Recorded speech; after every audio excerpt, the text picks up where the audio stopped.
क्यों बोल रहा है? मुझे तो कुछ समझ नहीं आ रहा। ये लोग कौन है? तुम जानती हो नहीं? Not really. नव्या ने इतना कहकर एक ही पल में ऋषि और कनिका को उनकी जगह दिखा दी थी। पापा let's go. Of course kiddo. Shashank, yes sir, गाड़ी निकालो। Yes sir. असिस्टेंट, बॉडीगार्ड्स, ये नाभा ने किससे शादी कर ली और हम लोगों को पता भी नहीं चला।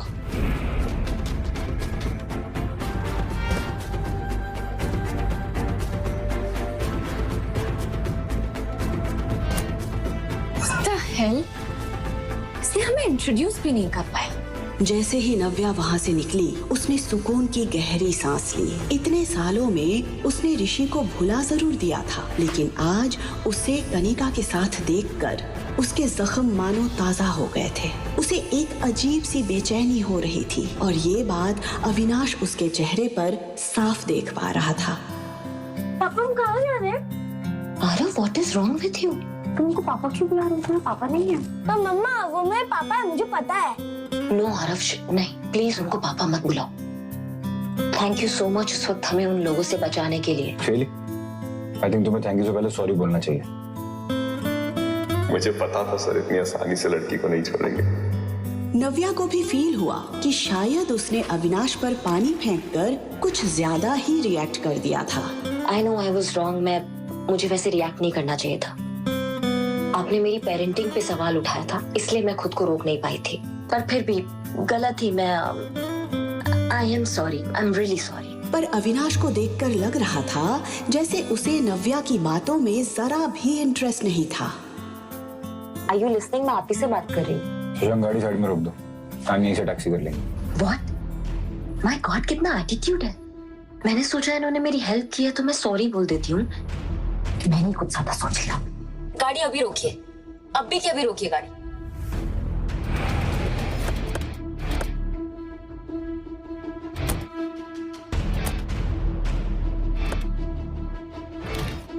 What's this? ये टैक्सी का फेयर, यहाँ तक लिफ्ट दिया ना, thank you so much.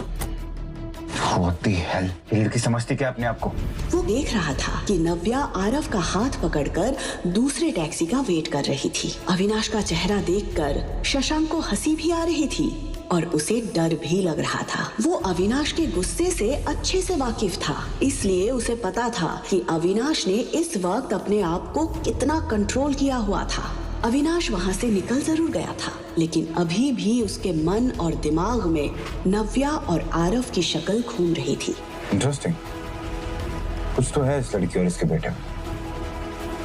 I don't know what, but there is something.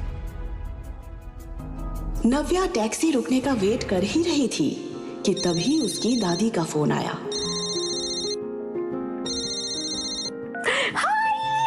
हाय बेटा नव्या, कैसी है तू बेटा? चंडीगढ़ में आपका स्वागत है। नव्या हमेशा से अपनी दादी के सबसे ज्यादा करीब रही थी। नव्या के घर से जाने के बाद शिखा और कनिका के बिहेवियर से परेशान होकर मीनू दादी ने भी कुछ साल पहले सिन्हा मेंशन छोड़ दिया था।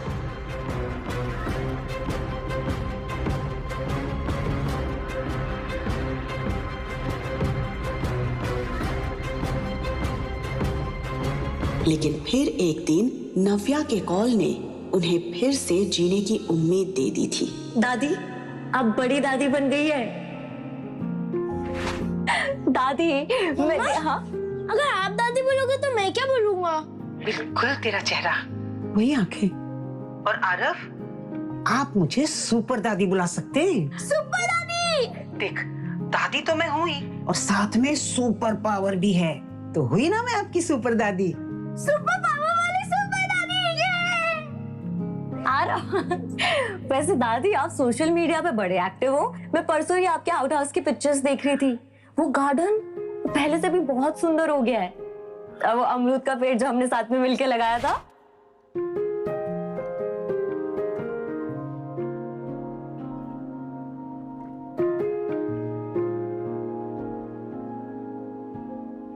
इतना सब कुछ अकेले आप कैसे कर लेती है दादी? क्या हुआ दादी, आप कुछ बोल क्यों नहीं रहे हो? क्या बोलूं नव्या, जिस लड़की ने इतने सालों तक अकेले सब कुछ हैंडल किया, तू मुझे पूछ रही है मैंने ये गार्डन कैसे मेंटेन किया? बेटा, क्या कुछ नहीं सहा होगा तूने इतने सालों से? मैं तुझसे कहती रही कि तू मेरे पास आके रह जा, पर तूने मेरी एक बात नहीं सुनी।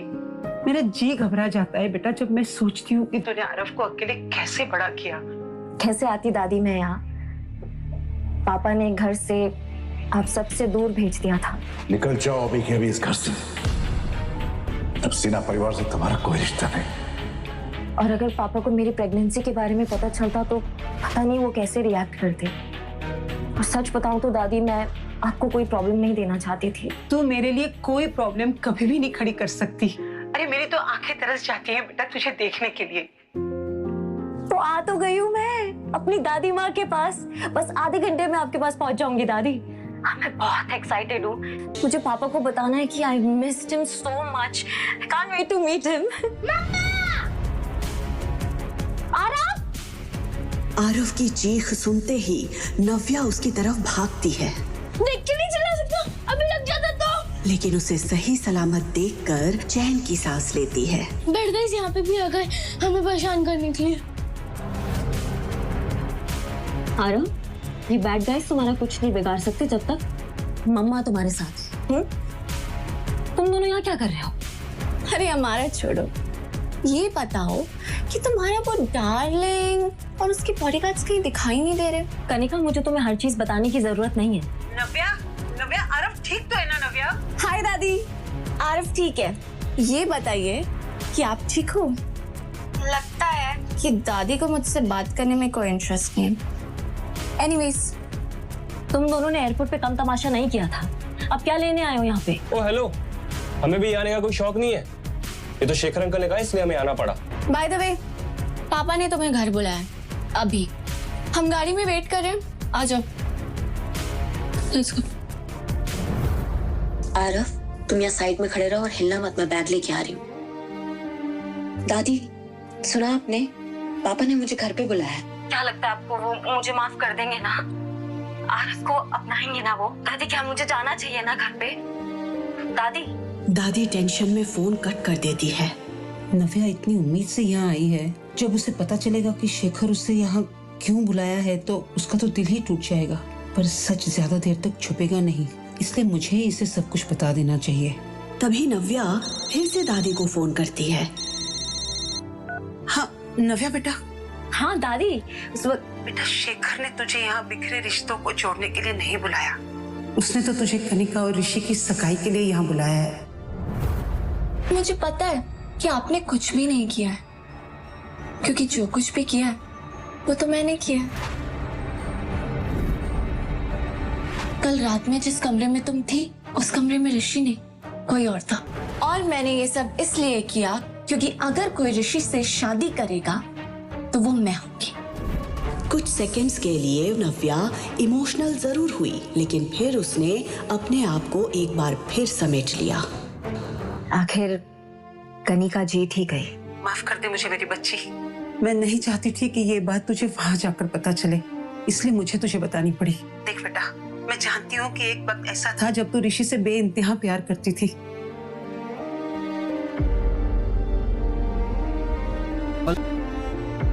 आज जब तू तेरी बहन को ऋषि के साथ देख रही है तो मुझे पता है तुझ पर क्या बीत रही होगी। पर नव्या, मैं फिर भी चाहूंगी कि तू इस एंगेजमेंट को अटेंड करे। तेरी ये हिम्मत है ना बेटा, उन सब के मुंह पर एक करारा तमाचा होगी जिन सब ने तुझे तोड़ने की कोशिश की है। आप सही कह रही हैं दादी, मैं एंगेजमेंट में भी जाऊंगी और पापा से भी मिलूंगी। और कितना टाइम? बैठो अंदर, हमारे पास पूरा दिन है तुम्हें पिक एंड ड्रॉप करने के लिए। चलो आरव। मैं नहीं चलूंगा, ये बैठ गई से। आरव, ये हमें नाना जी के पास लेके जा रहे हैं। नाना जी के पास? थोड़ी देर और टॉलरेट कर लो प्लीज। चल।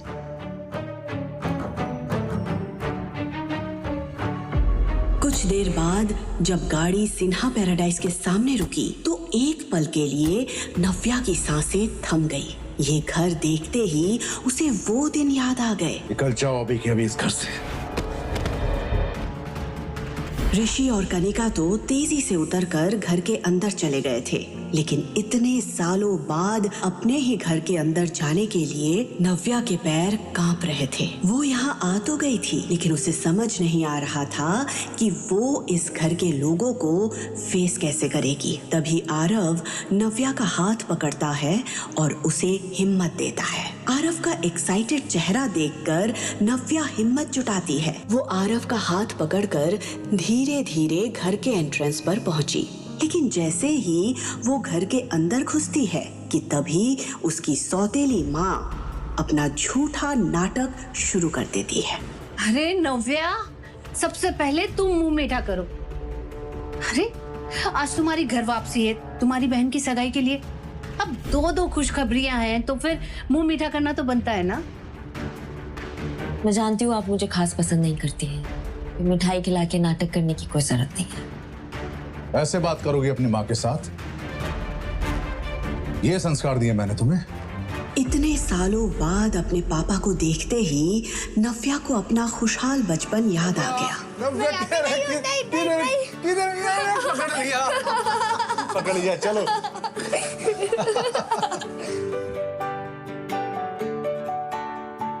लेकिन इसके बाद शेखर ने जो कहा वो सुनकर उसके होश उड़ गए। पापा, तुम्हें यहां से मैंने दूर भेजा था ताकि तुम्हें अपनी गलती का एहसास हो सके, ताकि तुम सॉरी फील करो, अपनी हरकतों पे शर्मिंदा हो सको, ताकि ये। पापा क्या कह रहे हैं यहाँ पे? आरव मेरा बेटा है। तो रखो अपने पास। इस औलाद को तुम्हारी मेरे पास लाने की हिम्मत कैसे हुई? पापा please stop it. You stop now। तुम्हें क्या लगा था कि तुम इस बच्चे को लेकर यहाँ पर आओगी और मेरा मन इसे देख के पिघल जाएगा? मैं इसे देखकर सब कुछ भूल जाऊंगा वो बेइज्जती जो मेरी तुम्हारे कारण हुई थी। Dad please calm down. चलिए आइए बैठिए। प्लीज जोर से मत बोलिए डैड, आपका बीपी बढ़ जाएगा। बैठिए।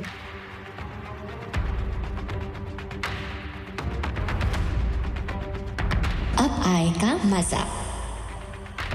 लीजिए पानी पीजिए। Calm down. After all he is your grandson.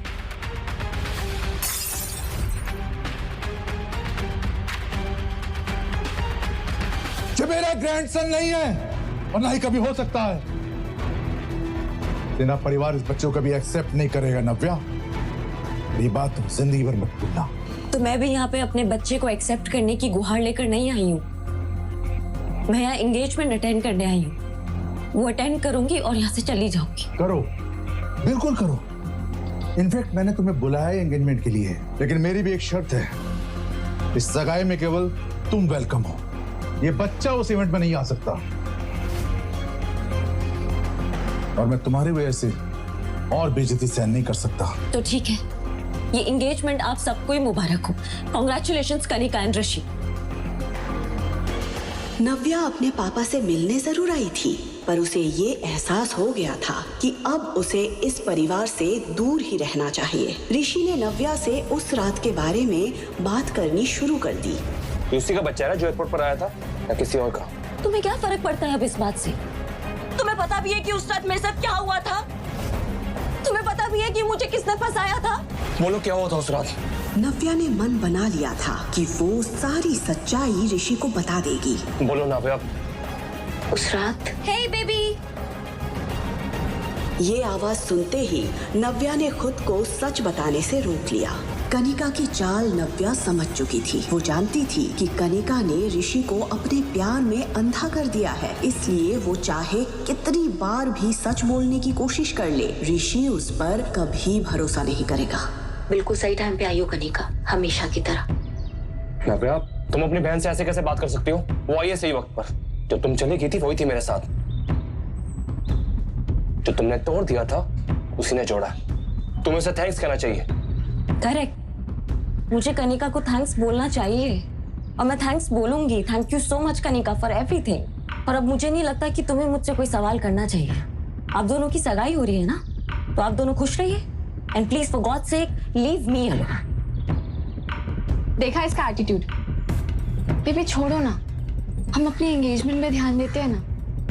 वैसे भी इनका ध्यान रखने के लिए पापा काफी है। उन्होंने डेफिनेटली इनके बारे में कुछ सोचा होगा, है ना? इस औलाद को तुम्हारी मेरे पास लाने की हिम्मत कैसे हुई? जो मेरा ग्रैंडसन नहीं है और ना ही कभी हो सकता है। सगाई में केवल तुम वेलकम हो, ये बच्चा उस इवेंट में नहीं आ सकता। मम्मा, नानू नहीं चाहते हैं ना कि मैं पार्टी में आऊं? मेरा बच्चा। उसकी उम्र भले ही कम थी, लेकिन उसे ये तो समझ आ ही गया था कि उसे यहाँ पर दादी के अलावा और कोई भी पसंद नहीं कर रहा था। उसकी ये फीलिंग देखकर नव्या के दिल के टुकड़े हो गए थे। क्या कभी ऐसा हुआ है कि मम्मा अपने बच्चे के बिना किसी पार्टी में गई हो? नानू थोड़ा गुस्से में थे ना, इसलिए उन्होंने ऐसे कह दिया। लेकिन तुम हमेशा एक बात ध्यान रखना, मम्मा कहीं भी जाएगी अपने बच्चे के साथ जाएगी। चॉकलेट? नव्या ने आरव को तो बहला दिया था, लेकिन उसके मन में